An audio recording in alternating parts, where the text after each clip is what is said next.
চট করে তার ডাউন অবস্থায় চলে আসতে। মানুষ ওইটা দেখে, কিন্তু তার পেছনের কারণটাকে আর আমরা খোঁজার চেষ্টা করি না। আমরা সবসময় রেজাল্ট দেখি। আজকের যুগটা এমন, মানুষ রেজাল্ট দেখে, কিন্তু রেজাল্টের পেছনে সফলতা থাকলে আমরা সাফল্যতার যে লড়াই, সাফল্যের জন্য যে লড়াই, সফলতার জন্য যে লড়াই, সেটাও দেখি না। কোনো মানুষ বিফল যদি হয় জীবনে, আমরা সেটাও স্টাডি করি না।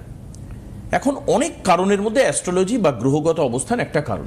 শুধুমাত্র যে গ্রহগত অবস্থান তা নয়, তবে এটা একটা মূল জিনিস।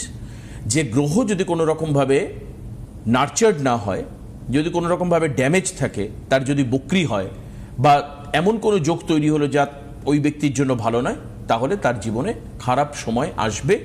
এবং খারাপ সময়ে কোনো খারাপ ডিসিশন তাকে আরও বেশি খারাপের দিকে নিয়ে যাবে। ভালো ডিসিশন তাকে রেজিস্ট করায়, ওই জায়গাটা আটকে রাখে, চট করে পতন হয় না। আর দেখবেন খুব অদ্ভুত ব্যাপার, আমরা আমাদের খারাপ সময় বা বিপদের সময় প্রচুর ভুল ডিসিশন নিয়ে ফেলি, ভুল ভাল সিদ্ধান্ত নিই, মানে যেগুলো আমাদের সংসার জীবনে, ব্যবসার জীবনে, পড়াশোনার জীবনে সব ক্ষেত্রে খারাপ করে। ডিসিশন মেকিংয়ের ক্ষমতাটাই মানুষের চলে যায় আসলে ওই সময়। আজকে আমরা যে যোগের কথা বলবো সেটা হচ্ছে ছন্ন ছাড়া যোগ। প্রথম জানবো যে কি কি গ্রহের সন্নিবেশ হলে বা কোন কোন গ্রহ একসঙ্গে কানেক্ট করলে এই যোগ তৈরি হয় এবং এর কতটা ক্ষতি হতে পারে এবং তার প্রতিকার কি আছে। আসুন আপনাদের সঙ্গে পরিচয় করিয়ে দিয়ে আমাদের অত্যন্ত প্রিয়, আপনার অত্যন্ত প্রিয় জ্যোতিষ সিদ্ধা অনন্যাদি আমাদের সঙ্গে রয়েছেন। আমি স্বাগত জানাবো দিদিকে আজকের অনুষ্ঠানে। দেখো, এই যে তুমি বললে যে কিসের এই যুগটা তৈরি হয়, কোন কোন গ্রহের কারণে। দেখো, রাহু হলো কি একটা দুষ্ট গ্রহ।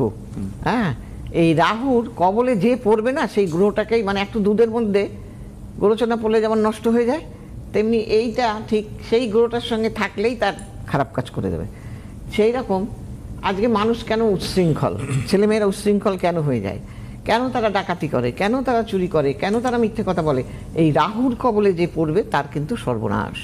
আর এই ছন্নছাড়া যোগে একটা ছেলেকে উচ্ছৃঙ্খল থেকে উচ্ছৃঙ্খলতমায়, এই যে নেশা ভাঙ করা, তারপর একটা মানুষের ডিভোর্স হয়ে যাওয়া, সংসারটা তছনছ হয়ে যাওয়া, তার মানসিক জায়গাটা মানে বিভ্রান্তিকর করে তোলা, মামলা মোকদ্দমায় জড়িয়ে যাওয়া, এইগুলো সবটার জন্যই কিন্তু দায়ী থাকে কে?